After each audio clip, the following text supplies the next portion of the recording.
அவருடைய தகப்பனார் வந்து பல கோடிகளுக்கு சொத்துக்கு அதிபதியாக இருந்தாராம். அந்த எல்லா சொத்துக்களையும் தகப்பனார் வந்து அவருடைய மனைவி பேரில் தான் எழுதி வச்சிருக்காராம். தகப்பனார் பேரில் சொத்து இல்லை. இந்த இந்த கேள்வி கேட்டவருடைய தகப்பனார் இருக்கார, அவர் எந்த சொத்து வாங்கினாலும் அவர் பொண்டாட்டி பேர்லாம் வாங்குவார். அந்த ஆவணம் பத்திரம் மனைவி பேரில் இருக்குது. அம்மாட்ட போய் என்ன செய்கிறாங்க, பாப்பா சொத்தை பிரித்து தாங்கன்னு கேட்குறாங்க.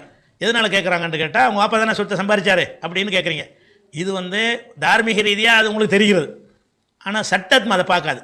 சட்டம் இந்த இஸ்லாமிய சட்டமாக இருந்தாலும் சரி, உலக சட்டமாக இருந்தாலும் சரி, உங்கள் வாப்பா சொத்துனா உங்கள் வாப்பா பேரில் இருக்கான்னு கேட்பாங்க. உங்கள் வாப்பா பேரில் இல்லையில, அவர் சொத்து விடாமல் மூத்தா போயிட்டார், அவ்வளோதான். உங்கள் அம்மா பேரில் இருந்தால் அம்மா தான் சொத்துக்கு சொந்தக்காரங்க. அவங்க ஹயாத்தோடு இருக்கிற வரைக்கும் அவங்கள்ட்ட நீங்கள் கேட்கவே முடியாது. அவங்க மூத்தா போனால் தான் அவங்களுக்கு வாரிசுன்ற பிள்ளைங்கிற முறையில் உரிமை வருமே தவிர, எங்கள் வாப்பாவுடைய சொத்து தானேன்னு சொல்லுவதெல்லாம் உலகத்துக்கு பேசிக்கிடலாம்.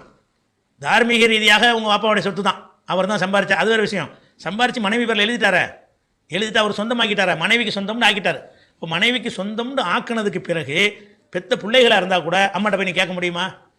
அம்மாட்ட உதவியாக கேளுங்க, ஏதாவது கொடுங்கம்மா கஷ்டப்படுறேன் வியாபாரத்துக்கு தாங்கன்னு கேளுங்க. அவங்க தான் அந்த சொத்துக்கு உரிமையாளர். அந்த சொத்தை வந்து அவங்க விரும்பினபடி யாருக்கு வேணாலும் கொடுக்கலாம். 6 பொம்பளை பிள்ளை இருக்கா, 6 பொம்பளை பிள்ளைகளுக்கு கொடுத்துட்டு ஆம்பளை பிள்ளைக்கு இல்லைன்னு சொல்லலாம். அல்லது எல்லா சொத்தையும் ஆம்பளை பிள்ளைக்கு தந்துட்டு பொம்பளை பிள்ளைக்கு இல்லைன்னு கூட சொல்லலாம். அல்லது சில விரும்பின பிள்ளைகளுக்கு கொடுத்துட்டு சில விரும்பின அவங்க உரிமையாளர். இஸ்லாமிய சட்ட பிரகாரம் யார் பேரில் சொத்து இருக்கிறதோ அவர் தான் அந்த சொத்து சம்பந்தமாக முடிவு எடுக்க முடியும். அந்த அடிப்படையில் பார்க்கும்போது உங்கள் தகப்பனாருடைய சொத்து என்பது நீங்கள் வந்து உங்களுக்கு தெரிஞ்ச உண்மை அடிப்படையில் நீங்கள் பேசுகிறீங்க. அந்த உண்மைகள் வந்து சட்டத்துக்கு அதில் எடுக்கப்படாது, சட்டத்தில் கவனத்தில் கொள்ள மாட்டாங்க. எதை கேட்பாங்க சட்டத்தில், இந்த சொத்து யார் பேரில் எழுதியிருக்குன்னு கேட்பாங்க. இந்த இருக்குது பத்திரம் மனைவி பேரில் இருக்குது, அவங்க சொத்து பாது அவர் வாங்கி கொடுத்தாருங்கிறலாம் வராது. வாங்கி கொடுத்தா கூட வாங்கி மனைவி கொடுத்துட்டார்ல, அப்போ மனைவியின் பேரில் எப்போ எழுதப்பட்டு விட்டதோ அந்த சொத்துக்கு உரிமையாளர் மனைவி தான். அவங்க விரும்புனா தான் உங்களுக்கு தரலாம். அவங்க மரணித்தார்கள்னு சொன்னால் அம்மாவுடைய சொத்துங்கிற வகையில் சட்டப்படி அப்போ உரிமை தன்னால் வரும். அம்மாவுடைய சொத்தில் என்னென்ன மார்க்கப்படி பிரிக்க வேண்டும் இருக்கிறதோ அவர் அவங்க மூத்தாருக்கு முன்னாடி உசுரோடுக்கு போது எல்லாத்தையும் பிரித்து கொடுத்துட்டு போயிட்டாங்கன்னா அப்பவும் வராது. அதனால் எங்கள் தகப்பனார் சொத்தை அம்மா பிரித்து தர மாட்டாங்கன்னு சொல்கிறீங்கல்ல, அது வந்து நீங்கள் நடைமுறையில் உள்ள உண்மை அடிப்படையில் நீங்கள் பேசுகிறீங்க. உங்கள் வாப்பா சம்பாதிச்சார், அவர் தான் கஷ்டப்பட்டார், அவர் பேர்லாம் எல்லா சொத்து வாங்கினார், நம்ம பேரில் மனைவி பேரில் அவர் தான் எழுதி கொடுத்தாருன்னு உங்களுக்கு தெரிஞ்ச உண்மை தான். அந்த உண்மைகள் நிதர்சனமான உண்மைகள் வந்து சட்டத்தில் எடுத்துக்கொள்ள மாட்டார்கள்.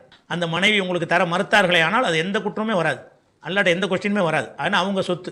ஆனால் என்னன்னா நம்ம பிள்ளைகள் தானே, அவருடைய சொத்தானே, நமக்கு ஒரு செக்யூரிட்டிக்காக நமக்கு எழுதி தந்தார்னு அவங்களா விரும்பி அவங்களா உணர்ந்து ஒரு தார்மீக அடிப்படையில் தந்தால் அதுக்கு அந்த உரிமை அவங்களுக்கு இருக்கிறது.